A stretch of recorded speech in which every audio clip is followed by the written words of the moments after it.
यवतमाळ जिल्ह्याच्या उमरखेड शहरामध्ये नगरपालिकेला लागून असलेल्या छत्रपती शिवाजी महाराजांच्या पुतळा सौंदर्यीकरणामध्ये अडथळा ठरत असलेला भारत पेट्रोलियमचा पेट्रोल पंप त्वरित हटवावा म्हणून मागील अनेक दिवसापासून आंदोलन सुरू होते।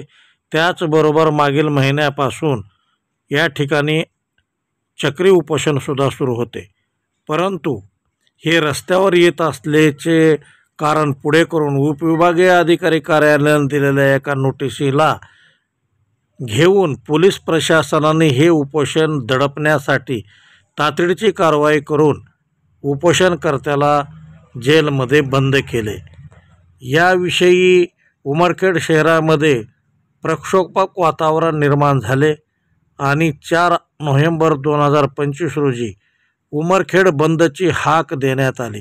त्याचाच परिणाम म्हणून उमरखेडचे विद्यमान आमदार किसन वानखेडे यांनी उपविभागीय अधिकारी कार्यालयामध्ये येऊन संबंधित पेट्रोल पंप धारक, वितरक, त्यानंतर भारत पेट्रोलियमचे इंजिनियर, उपविभागीय अधिकारी मुळे यांच्याशी तातडीची मीटिंग घेऊन भारत पेट्रोलियम पेट्रोल पंपाच्या पश्चिमेकडील कॅबिन त्वरित काढण्यात येईल असे आश्वासन दिले आणि ते ताबडतोब काढण्यात येईल असेही त्याने पुढे म्हटले।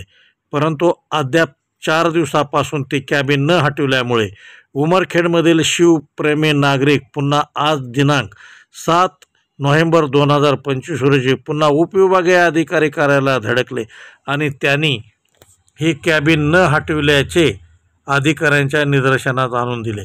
परंतु उपविभागीय अधिकारी सकारामुळे हे पेट्रोल पंप धारकांचीच बाजू घेत असल्याचे निदर्शनास आले। वास्तविक पाहता हा पेट्रोल पंप शहरातून हटविण्याचा बाब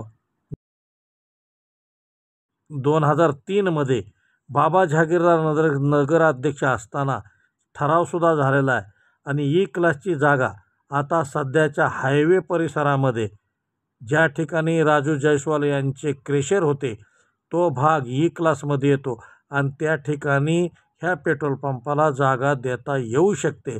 असे असताना आणि तसेच भारत पेट्रोल पंपाच्या संबंधित वरिष्ठांनी सुद्धा 1 महिन्याच्या आत पेट्रोल पंप हटविता येतो असे लेखी जिल्हाधिकारी यांना त्यावेळेस दिलेले होते, परंतु अद्यापपर्यंत तो पेट्रोल पंपही हटलेला नाही आणि त्याची लीजही सध्या संपलेली आहे।